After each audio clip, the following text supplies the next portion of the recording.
안녕하세요 여러분. 땅을 딛고 길을 나서다 지도와 지리 강의를 맡은 김종근입니다. 지지학은 근대 지리학이 형성되기 이전의 지역지 또는 지지 기술을 중심으로 하는 지리학의 한 분야입니다. 또한 지표상에서 일어나는 자연 및 인문 현상을 지역적 관점에서 연구하는 학문이지요.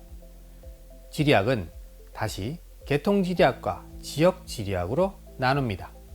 현대 지리학에서 지지학은 지역지리학으로 분류되지만 엄밀한 방법론과 학문적 체계를 갖춘 것은 아닙니다. 한국의 전통적인 지지학은 지리지라는 범주로 구성됩니다. 그리고 지리지는 지지라고도 불립니다. 여기서 지리지와 지지를 엄격하게 구분하지는 않지만 지리지는 전통시대의 지리적인 기록까지 포괄합니다. 반면 지지는 서양에서 지리학이 학문으로 성립된 이후 지역에 대한 체계적 기록이라는 의미로 사용되는 경향이 강합니다. 현재 한국에서 전해지는 전통시대의 지리지는 넓은 의미의 지리지와 좁은 의미의 지리지로 구분해 볼 수 있습니다. 넓은 의미의 지리지는 여행 안내기나 산천의 여러 종류의 기록으로부터 이론적이고 전문적인 지리서까지 광범위한 분야를 포함합니다. 지리에 관한 서적 전체를 의미한다고 할 수 있죠. 또한 수록 대상과 내용에 따라 전국 지리지인 여지, 읍지, 외국지, 산천지, 기행 및 일기류, 기타 잡지로 구분할 수 있습니다. 반면 좁은 의미의 지리지는 특정 지역에 대한 종합적이고 총체적인 기록을 지칭합니다. 일정한 지역 내의 자연과 인문 현상에 대한 체계적이고 종합적인 기술을 담았죠.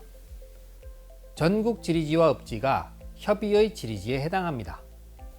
여기서 읍지의 경우 공간적 범위에 따라 도지, 군현지, 촌동면지, 진영지, 변방지 등으로 구분됩니다.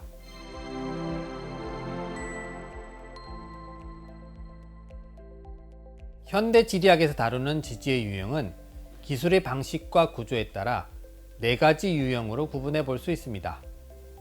첫 번째 유형은 자연, 생물, 인문의 3요소를 다시 세분하여 각 항목을 나열하는 병렬적 기술이 있습니다.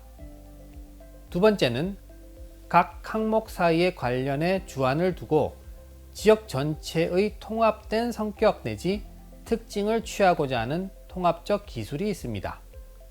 세 번째는 지역의 특징을 형성하는 데 중요하다고 판단되는 주제를 중심으로 여러 요소와 지역의 관련성을 추구하는 중점적 기술이 있습니다.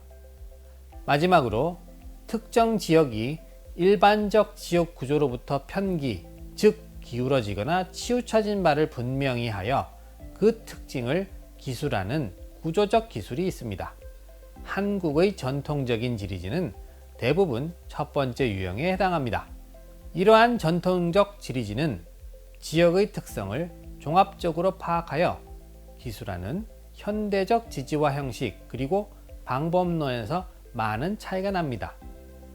근대적 학문으로 분화되기 이전의 학문은 근대 이후 형성되는 학문과 접근 방법이 다르기 때문이죠. 전통시대 지리지의 가장 큰 특징은 무엇인가요? 전통시대 지리지의 가장 큰 특징을 고르자면 바로 백과사전식 기술 방식입니다. 이는 지리적인 사실을 자연이나 인문적인 항목으로 분류하여 내용을 간단하게 기술하는 형식이죠. 따라서 지리적 현상의 인과관계에 대한 체계적인 설명이 부족한 특징을 지닙니다. 이러한 백과사전식 기술 방식은 전근대 지리지가 지닌 가장 큰 약점으로 지적되어 왔습니다. 그러나 이러한 약점이 전근대 학문이 지닐 수밖에 없는 한계라는 사실을 인정한다면 현대 지리학과의 비교 속에서 평가절하할 수만은 없을 것입니다.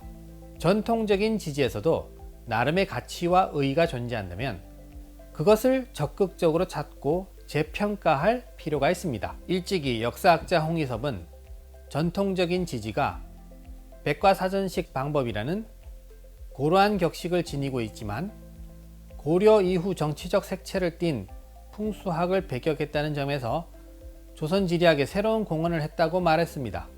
그러나 이러한 평가는 다소 한 방면에 치우쳐져 있죠. 사실 지리지는 국토 경영을 위한 실용적 목적에서 편찬되기 때문에 애초에 풍수학과 같은 신비주의적 학문이 개입될 여지가 적습니다. 전통적인 지지가 지니는 의의와 가치는 풍수를 벗어난 성격보다는 시대적 조건 아래서 지리지가 지니는 가치에서 찾아볼 수 있습니다. 물론 전통적인 지리지는 백과사전식 기술 방식이라는 한계를 지니고 있습니다. 하지만 지리지가 오랜 기간 전국에 걸쳐 일정한 형식과 내용을 고수하면서 지속되어 왔음은 사실입니다. 이 점이 바로 지리지가 편찬된 시대성과 지역성을 반영해 주는 것이라 볼 수 있습니다. 조선시대의 지리지는 조선시대 사람들이 조선이라는 지역의 성격과 특징을 추출, 표현하고자 했던 방법입니다. 이러한 점에서 지리학의 한 양식이라 할 수 있죠. 따라서 전통적인 지리지와 현대의 지역 지리학을 비교해 볼 때 한 가지 공통적인 것은 지역의 성격과 구조를 이해하고자 하는 목적과 필요성에서 형성된 학문적 체계라는 점입니다. 단지 시대의 변화에 따른 사상이나 학문의 변화와 더불어 방법론적으로 차이가 발생한 것이죠.